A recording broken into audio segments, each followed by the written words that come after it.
الصبح بدا من طالع. ہم ہمیشہ نہ خوش رہ سکتے ہیں نہ دکھی رہ سکتے ہیں۔ اگر خوشی مسلسل ہماری زندگی کا حصہ بنی رہے تو کبھی نہ کبھی پھر بھی بے سکونی ہونے لگتی ہے۔ اسی طرح اگر غم ہمیشہ زندگی کا حصہ بنا رہے تو جینے کی چاہ ختم ہو جاتی ہے۔ تبھی اللہ سب کے لیے سارے دن ایک جیسے نہیں رکھتا۔ کبھی وہ غم زندگی میں لاتا ہے، کبھی خوشی، تاکہ ہمیں بے سکونی نہ ہو، تاکہ ہم زندگی سے اکتا نہ جائیں۔ اور دنیا تو مشقت کا نام ہے، یہ عارضی ہے، مستقل نہیں۔ یہاں بس ہم اپنے حصے کا وقت کاٹنے آئے ہیں اور کچھ باتیں سیکھنے آئے ہیں، اللہ کی پہچان کرنے آئے ہیں۔ اس نے انسان کو مضبوط تو بہت بنایا ہے، لیکن یہ جو سینے میں دل رکھ دیا ہے، سارا معاملہ اس پر ڈال دیا ہے کہ چاہو تو یہ پتھر سے بھی سخت اور نہ چاہو تو شیشے سے بھی زیادہ نازک۔ یہ چاہے تو لمبا سفر لمحوں میں طے کر لے اور نہ چاہے تو ایک قدم پر تھکا دے۔ لیکن جانتے ہو، تھکاوٹ ہمیشہ دو طرح کی ہوتی ہے۔ ایک وہ تھکاوٹ جب نیند کی ضرورت ہوتی ہے، اور دوسری وہ تھکاوٹ جب سکون کی ضرورت ہوتی ہے۔ نیند کی تھکاوٹ تو سو لینے کے بعد دور ہو جاتی ہے، لیکن سکون کی تھکاوٹ ختم ہوتے ہوتے صدیاں گزر جاتی ہے۔ اور یہ تھکاوٹ بس تب دور ہوتی ہے جب انسان اللہ کی طرف واپس پلٹتا ہے، جب اللہ کے فیصلوں پر خوش ہونا سیکھ جاتا ہے، جب اللہ سے محبت کرنا سیکھ جاتا ہے، جب اللہ کو ڈھونڈ لیتا ہے۔ ورنہ کتنا بھی سو لو، کتنا بھی آرام کر لو، کتنا کچھ کیوں نہ ہو آپ کے پاس، لیکن اگر اللہ نہیں تو کسی کا ہونا سکون نہیں دے گا۔ تھکاوٹیں تو بس اللہ ہی دور کر سکتا ہے۔ ہم اس دنیا میں جو کچھ بھی کر رہے ہیں، اللہ ہمارے ہر عمل، ہر سوچ اور ہر اٹھتے اور رکتے قدم سے بخوبی واقف ہے۔ تو تم یہ کیوں بھول گئے ہو کہ اللہ تمہاری بھی پریشانی اور تکلیف کو جانتا ہے؟ تم یہ کیسے بھول گئے ہو کہ وہ تمہیں نہیں بھول سکتا؟ تم اس سے خفا ہو کر اب اسے اپنی تکلیف نہیں بتاتے، اس سے مدد نہیں مانگتے، تو اس کا مطلب یہ تو نہیں کہ وہ تمہیں بھول بیٹھا ہے اور وہ تمہاری تکلیف سے بے خبر ہے۔ وہ تو بس یہ چاہتا ہے کہ تم جان لو کہ وہ دن کے بعد رات لاتا ہے، اور وہ رات کے ساتھ رات کی خبر بھی رکھتا ہے۔ تو کیسے ممکن ہے تکلیف میں تمہاری خبر نہ رکھے؟ کیا پتہ یہ تکالیف بار بار اس لیے آ رہی ہو کہ تم پر حق ظاہر ہو جائے کہ اللہ کے سوا نہیں واقعی کوئی سلجھا سکتا۔ بے شک اللہ تو بن کہی باتیں بھی سن لیتا ہے، لیکن تم جب بھی اللہ سے بات کرو تو اپنے دل و دماغ کی ساری باتیں اپنی زبان پر لے آنا۔ یہ مت سوچنا کہ میں تو بہت گنہگار ہوں، اللہ تو مجھ سے ناراض ہوگا اور اتنی آسانی سے راضی بھی نہیں ہوگا، میری دعاؤں کو قبول نہیں کرے گا۔ نہیں، اللہ تو کہتا ہے کہ تم اتنے گناہ کرو کہ تمہارے گناہ آسمان کی چھت کو چھو جائیں، اور تب تم آدھی زبان سے بھی یہ کہو گے، اے اللہ مجھے معاف کر دے، تو میں معاف کر دوں گا۔ کیا پھر بھی تم دیر کرو گے اللہ سے معافی مانگنے میں، اس کے سامنے جانے میں؟ جاؤ اور اپنے ٹوٹے ہوئے دل کو اس کے سامنے جا کے رکھ دو، وہ سب باتیں بتاؤ جو تمہارا دل توڑتی ہے، اس سے وہ سب مانگو جو تم چاہتے ہو۔ اللہ سے ہر اس چیز کی شکایت کرو جو تمہیں تکلیف دیتی ہے، پھر وہ اپنے ہی طریقے سے سب کو سبق سکھائے گا ان سب کو تم سے دور کر دے گا جو تمہیں اذیت دیتے ہیں، اور تمہیں ان سب سے نواز دے گا جس کے لیے تم نے کبھی ہاتھ بھی نہیں اٹھائے ہوں گے، جس کے ملنے پر اگر تم ساری زندگی بھی سجدے میں گزار دو تو بھی کم پڑ جائے۔ بس اپنے دماغ میں یہ بات کبھی مت آنے دینا کہ وہ تمہاری دعاؤں کو نہیں سنتا۔ وہ تو ہے جو تمہیں سنتا ہے، اس کے علاوہ کون ہے جو تمہیں اتنے اچھے سے جانتا ہے، سمجھتا ہے؟ بات کرو اس سے، دعا کرو اس سے، وہ سنے گا، کیونکہ وہ اپنی مخلوق سے بے حد پیار کرتا ہے۔ اس کے علاوہ ہمیں سننے والا ہے ہی کون؟ اس کے بغیر ہم بالکل نامکمل ہیں، ہمارا وجود ادھورا ہے۔ زندگی کسی کی بھی اتنی آسان نہیں ہوتی، پریشانی اور افسردگی ہم میں سے کسی کو بھی ہو سکتی ہے۔ اگرچہ مسلمان ہونے کا مطلب یہ ہے کہ ہم اپنے اندر اپنے عقیدے کی مضبوط جڑیں رکھتے ہیں، اس لیے اس کا ہرگز یہ مطلب نہیں کہ ہم اس طرح کے چیلنجوں کا سامنا کرنے کے قابل نہیں ہیں۔ جب ایک شخص ذہنی چیلنجوں کے باوجود اللہ پر پوری طرح سے اعتبار کرتا ہے، اس سے ظاہر ہوتا ہے کہ اس کا ایمان کتنا عظم ہے۔ ایسی کون سی چیز ہے جو ہم سب کو ایک دوسرے سے مختلف کر دیتی ہے؟ یقین۔ ہم سبھی اللہ پر بھروسہ کرتے ہیں، مگر کبھی کبھی ہم اتنے مشکل وقت سے گزر رہے ہوتے ہیں کہ ہم اللہ پر اس طرح سے یقین نہیں کر پاتے۔ کہیں نہ کہیں ہم گھبرا جاتے ہیں، ہمارا ایمان کمزور پڑ جاتا ہے۔ اللہ کی رحمت قریب ہے، فکر مت کریں، اللہ آپ کے ساتھ ہے، وہ آپ کو کبھی نہیں چھوڑے گا۔ میں جانتی ہوں کہ یہ مشکل ہو رہا ہے، درد بڑھتا جا رہا ہے، لیکن راحت قریب ہے۔ میں آپ سے وعدہ کرتی ہوں کہ آپ کی منزل آپ کے بہت قریب ہے، آپ کی خوشیاں آپ کا انتظار کر رہی ہیں۔ بس تھوڑا سا صبر کریں اور اللہ پر بھروسہ رکھیں۔ سورہ کہف میں ہمارے لیے 4 اہم سبق ہیں۔ پہلا سبق ہمارے لیے یہ ہے کہ اللہ ہمیں ہمارے ایمان سے آزماتا ہے تاکہ وہ دیکھ لے اور ہم بھی دیکھ لیں کہ ہم اپنی زبانوں کے اور دعووں کے کتنے سچے ہیں۔ اور پھر جب ہم اس آزمائش میں ثابت قدم رہتے ہیں اور ڈگمگاتے نہیں ہیں تو اللہ ایسے طریقوں سے ہماری مدد فرماتا ہے جو انسانی سمجھ سے باہر ہے۔ دوسرا سبق جو سورہ کہف ہمیں سکھاتی ہے وہ یہ ہے کہ مال و دولت صرف نعمتیں نہیں ہیں، بلکہ یہ ہماری آزمائش بھی ہے کہ ہم اللہ کا کتنا شکر ادا کرتے ہیں۔ ہمیں کبھی بھی یہ نہیں بھولنا چاہیے کہ دنیا میں جو بھی خیر، جو بھی بھلائی ہمیں ملتی ہے وہ اللہ کی طرف سے ہی ملتی ہے، اور اگر ہم چاہتے کہ وہ بھلائی ٹھہر جائے، ہمارے پاس سے نہ جائے، تو ہمیں اپنی نعمتوں میں عاجز رہنا چاہیے، کیونکہ جو رب دے سکتا ہے وہ واپس لینے پر بھی قدرت رکھتا ہے۔ یہ کبھی نہیں بھولنا چاہیے کہ دنیا اور اس میں موجود ہر شے عارضی ہے۔ تیسرا سبق یہ ہے کہ علم بھی امتحان ہوتا ہے۔ کہیں ہم مغرور تو نہیں ہو جاتے یہ سوچ کر کہ ہمیں سب کچھ پہلے سے آتا ہے۔ ہمیں سب کچھ نہیں آتا، کامل علم صرف اللہ کا ہے۔ ہمارا علم بہت محدود ہے، اور ہم اتنے سے علم کے ذریعے ہم اللہ کی حکمتیں اور مصلحتیں نہیں سمجھ سکتے۔ اس لیے ہمیں اللہ کے فیصلوں پر توکل رکھنا چاہیے، کیونکہ ہو سکتا ہے جو چیز ہمیں بری لگ رہی ہو وہ اصل میں ہمارے لیے اچھی ہو۔ چوتھا سبق یہ ہے کہ طاقت بھی اللہ کی طرف سے آزمائش ہوتی ہے۔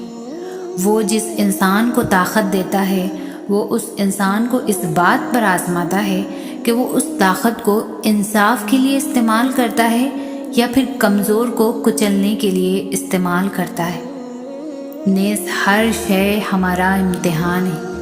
یہ چاروں مختلف کہانیاں ہیں ہمیں ایک ہی سبق دیتی ہے اور وہ سبق یہ ہے کہ ہر چیز اپنے ساتھ ٹیسٹ لے کر آتی ہے، اور اس ٹیسٹ میں بس وہی پاس ہوتا ہے جو اپنے رب کو نہیں بھولتا، کیونکہ انسانی فطرت یہ ہے کہ وہ نعمت عطا ہو جانے پر سرکش ہو جاتا ہے اور اپنی حدود بھول جاتا ہے، اور اس کی یہ حرکت اسے فنا کر دیتی ہے۔ مت بھولا کریں کہ نعمتیں اپنے ساتھ بہت سی ذمہ داریاں لے کر آتی ہیں اور جو ہمیں پوری کرنی ہوتی ہیں۔ دعاؤں میں حقیقت پسندی سے کام نہیں لیتے، اللہ سے مانگتے ہوئے اپنی دعاؤں کو محدود نہیں کرتے۔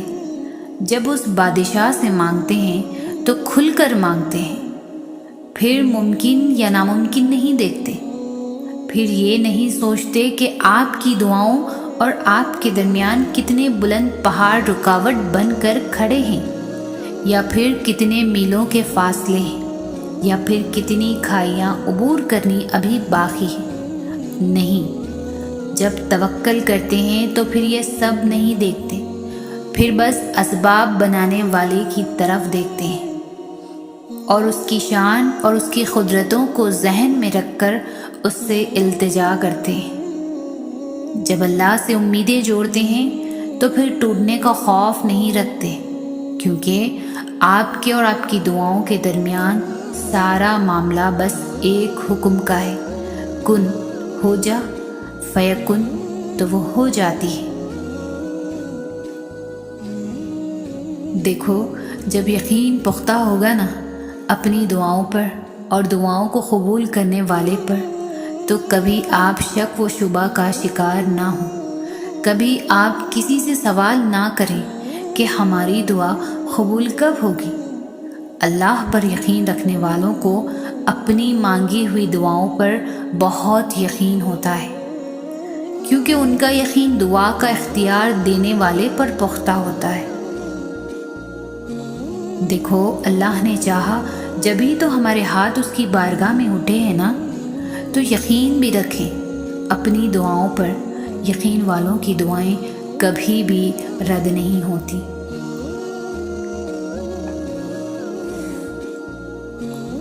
توکل معجزوں کا دروازہ ہے، ایسا دروازہ جس میں بے یقین لوگ کبھی داخل نہیں ہو سکتے۔ تمہارا مقدر تمہارے اپنے ہاتھ میں، زندگی کو پرسکون اور بے سکون تم خود ہی بناتے ہو۔ تم وقت کے ساتھ نہیں چلتے ہو، بلکہ جہاں جو حادثہ روک دے وہاں تمام عمر ٹھہرے رہتے ہو۔ تمہارے آس پاس کتنی ہی بے شمار نعمتیں ہوتی ہیں اور تم ایک محرومی کے لیے ان سب کو نظر انداز کر دیتے ہو۔ تم سوچتے ہو دعا مانگنا چھوڑ دینا یقین اور صبر ہے، مگر حقیقت اس سے بہت مختلف ہے۔ یقین تو وہ ہے کہ جب کچھ نہ ہونے کے بعد بھی دعا کے لیے ہاتھ اٹھائے جاتے ہیں۔ صبر تو وہ ہے کہ دل کے تڑپنے کے باوجود معاملات اللہ کو سونپ دیے جاتے ہیں۔ ہاں، ایسا کرنا آسان نہیں ہوتا، مگر ہاں، ایسا کر لینے کے بعد آسانیاں ہی آسانیاں ہوتی ہیں۔ پھر کیوں پریشان ہوتے ہو؟ جو کام تم نہیں کر سکتے انہیں اللہ کے حوالے کرنا سیکھو، اور جو کام اللہ کے حوالے کر دو تو اس پر کبھی پریشان مت ہو۔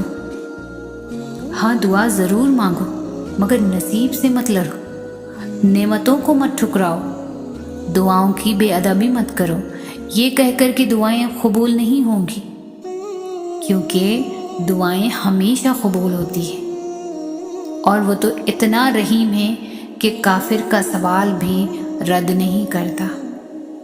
اس کی شان کو تو یہ بھی گوارا نہیں کہ اس کے در سے اس کو نہ ماننے والا شخص بھی خالی ہاتھ لوٹے۔ پھر وہ کیسے تمہارا سوال رد کر سکتا ہے؟ وہ کیسے تمہاری آواز کو انسنا کر سکتا ہے جب تم اسے بار بار پکارتے ہو؟ تو بس یقین کے ساتھ سب کچھ اس کے سپرد کر دو، کیونکہ جب کام اس کو سونپ دیا جاتا ہے تو وہ دنیا کی ہر طاقت کو اکٹھا کر کے اس کام کے مکمل ہونے کے لیے پابند کر دیتا ہے۔ اور پھر جب تم اللہ کے فیصلوں پر سر جھکانا سیکھ جاتے ہو تب وہ تمہیں کن سے نواز دیتا ہے۔ بس پھر تم ہوتے ہو، اللہ ہوتا ہے، تمہاری جیت ہوتی ہے اور بدلتا ہوا مقدر ہوتا ہے۔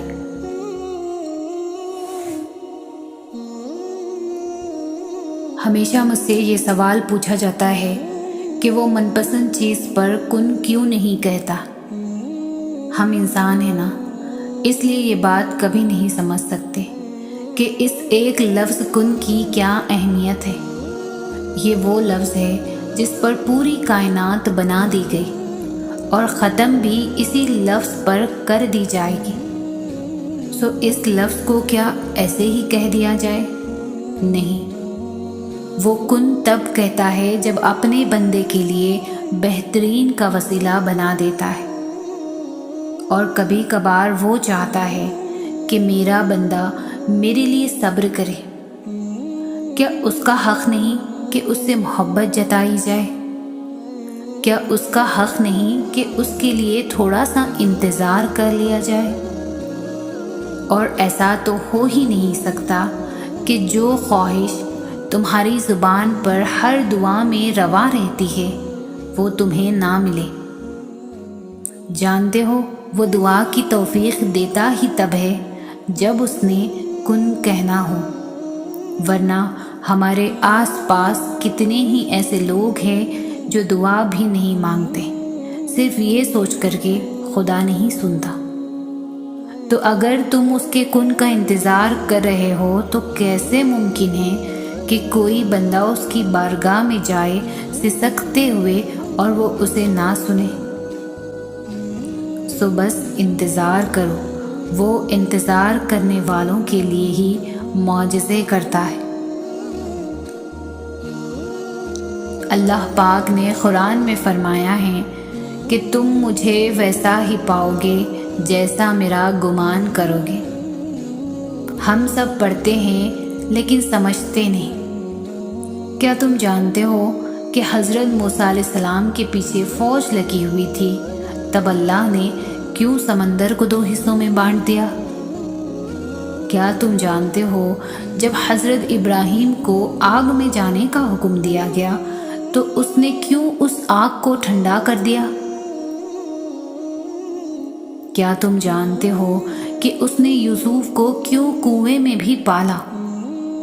کیا تم جانتے ہو کہ اس نے حضرت حاجرہ کو صحرا کے درمیان میں زمزم کیوں دیا؟ کیوں اس نے حضرت یونس کو مچھلی کے پیٹ میں بھی محفوظ رکھا؟ کیوں اس نے زکریا کو عمر کے آخری حصے میں بھی پہلی اولاد سے نوازا؟ ان سب میں بس ایک چیز مشابہ تھی، وہ ہے یقین۔ صرف اس لیے کہ ان میں سے کسی نے ہمت نہیں ہاری، انہوں نے یقین رکھا کہ خدا راستہ نکالے گا، اور دیکھو خدا نے راستہ نکالا۔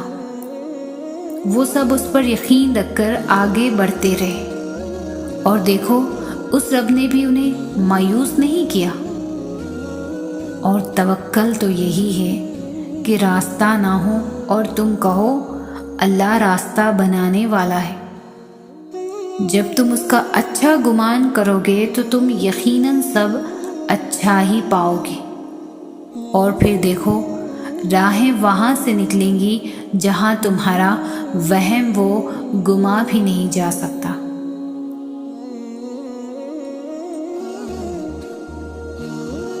معاملات خدا کے سپرد کر دینے والوں کو پھر اپنے فیصلوں پر کبھی افسوس نہیں ہوتا۔ دکھ حد سے بڑھتا ہے تو راتوں کی نیند اڑ جاتی، پھر وقت تہجد آنکھ بھلے سو جائے پر دل نہیں سوتا۔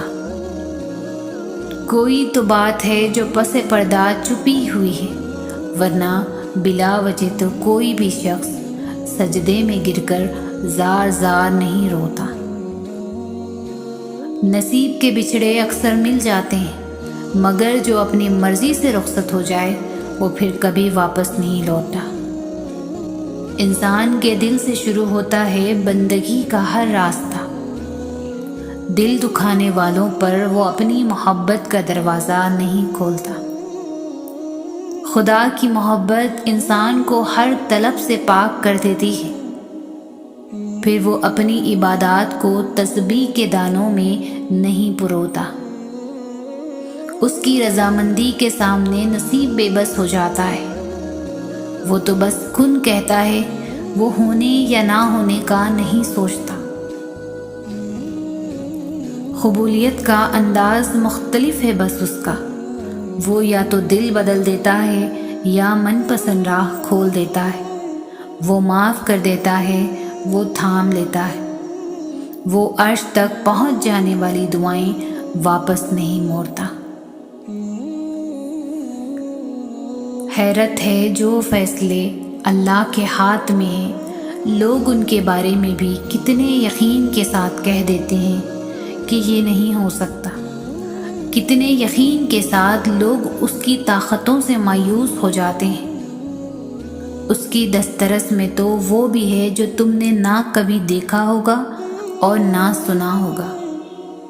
وہ تو ایسی چیزیں بھی کر سکتا ہے کہ تم انہیں دیکھ کر ہوش کھو بیٹھو۔ سانس لینے سے لے کر دن اور رات کے آنے جانے تک یہ سب اس کے معجزے نہیں تو اور کیا ہے؟ کیا تم نہیں دیکھتے کیسے ساری کائنات اس کے گرد طواف کرتی ہے؟ کیسے اس نے پرندوں کو اپنے نام کی تسبیح کرنا سکھایا؟ کیسے اس نے ہزاروں ستارے بنائے اور ان کے پہلو میں حسین چاند لا کر رکھ دیا؟ کیسے اس نے تمہیں اپنے نام کی زندگی دی؟ کیسے اس کے ایک حکم پر کائنات بنا دی گئی؟ اور تم دیکھو گے کہ یہ کیسے اس کے ایک حکم پر اسے ختم کر دیا جائے گا۔ تم ایک دفعہ مانگو تو صحیح، دینا نہ دینا اس کی مرضی ہے۔ تمہارا کام اس کی نعمتوں، اس کی طاقتوں پر یقین رکھنا ہے۔ سو اب تم لاکھ کہو کہ یہ ممکن نہیں، اس کی دسترس میں سب ہے، وہ جو چاہے جب چاہے کر سکتا ہے، اور تم دیکھتے رہ جاؤ گے۔ جب کبھی بھی ہمت ہارنے لگو تو بس دل کو اتنا سمجھا لینا کہ جو ہو رہا ہے اس میں اللہ کی رضا ہے، اور جو ہوگا اس میں بھی اللہ کی رضا ہوگی۔ پتہ ہے ہم بے سکون تب ہوتے ہیں جب ہم اللہ پر اس طرح سے یقین نہیں رکھتے جیسے ہمیں رکھنا چاہیے۔ پھر ہمارا دل بے چین رہتا ہے اور ہر چیز بے معنی اور اداس سی لگتی ہے۔ اس لیے ایک لمبی سانس لو اور گزرا ہوا اچھا وقت کو یاد کرو، اور اگر یاد کرنے کو گزرا ہوا اچھا وقت بھی نہیں مل رہا تو آنکھیں بند کر کے ایک دفعہ ان تمام مراحل پر نظر دوڑاؤ جن پر اللہ نے تمہیں تمہارے کہنے سے پہلے ہی سنبھال لیا تھا۔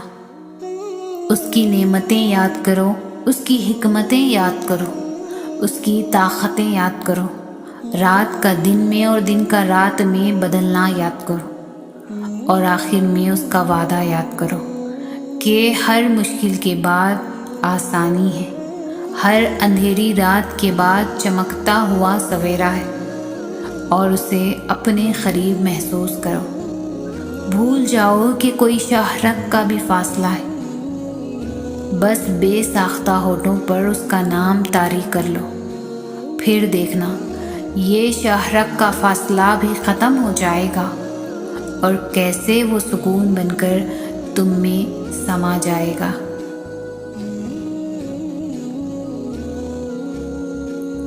جب ہم اللہ سے دور چلے جاتے ہیں تب وہ ہمیں اذیت یا دکھ نہیں دیتا، بس ہمیں خالی کر دیتا ہے، خود سے خالی۔ پھر ہر نظر آنے والا منظر اور ہر سنائی دینے والی آواز تکلیف دینے لگتی ہے، اور زندگی کی مسافتیں اتنا تھکا دیتی ہے کہ تھکن سے روح ریزہ ریزہ ہو کر بکھر جاتی ہے۔ بس ہم ٹھہر جاتے ہیں اور وہ ایسا ٹھہراؤ ہوتا ہے جب ہم جوابات تلاش نہیں کرتے، بس اللہ کے فیصلوں پر چپ چاپ سر کو جھکا لیتے ہیں۔ پھر ہم کسی کے بھی لوٹ آنے کا انتظار نہیں کرتے، بس اللہ کے ہمیں تھام لینے کے منتظر ہوتے ہیں۔ پھر صبح کے اجالوں سے کوفت ہونے لگتی ہے اور رات کی تاریکیوں میں ہم سکون تلاش کر لیتے ہیں، اور جب یہ ٹوٹا ہوا دل اللہ سے جا لگتا ہے تو وقت تہجد آنکھ نہیں لگا کرتی، پھر تو بس اللہ سے ملاقات کی تڑپ رہتی ہے، ایسی تڑپ جس میں الجھن اور بے چینی نہیں ہوتی۔ اور جب زار زار بہتی ہوئی آنکھیں اس سے مدد مانگتی ہے تو وہ اس بے جان روح کو خود سے بھر کر ہمارے خالی پن میں ایک نئی زندگی پھونک دیتا ہے۔ جو دل ٹوٹ کر تہجد کے سجدوں میں اللہ کو پالے وہ پھر کسی کو کھونے سے نہیں ڈرتا۔ انسان کی محبت تو کمزور کرتی ہے، لیکن اللہ کی محبت ہمیں پھر سے مضبوط بنا دیتی ہے، بہت نڈر۔ جو دن کی رونقوں میں کھو جائیں انہیں رات کی تنہائیوں میں مانگی گئی دعائیں واپس لے آتی ہیں۔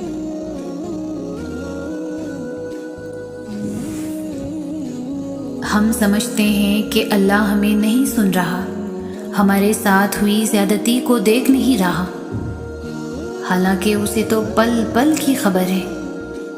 اللہ ہر بات کا، ہر زیادتی کا جواب دیتا ہے، اور اس کا جواب جب آتا ہے تو سوال ختم ہو جاتے ہیں، مگر وہ جواب بس تب دیتا ہے جب ہم کسی کی زیادتی پر صبر کر لیتے ہیں، جب ہم خاموش ہو جاتے ہیں۔ ہاں، وقتی طور پر ہمیں اس کی مصلحتیں سمجھ نہیں آتی، لیکن وقت گزرنے کے ساتھ ساتھ سب سمجھ آنے لگتا ہے۔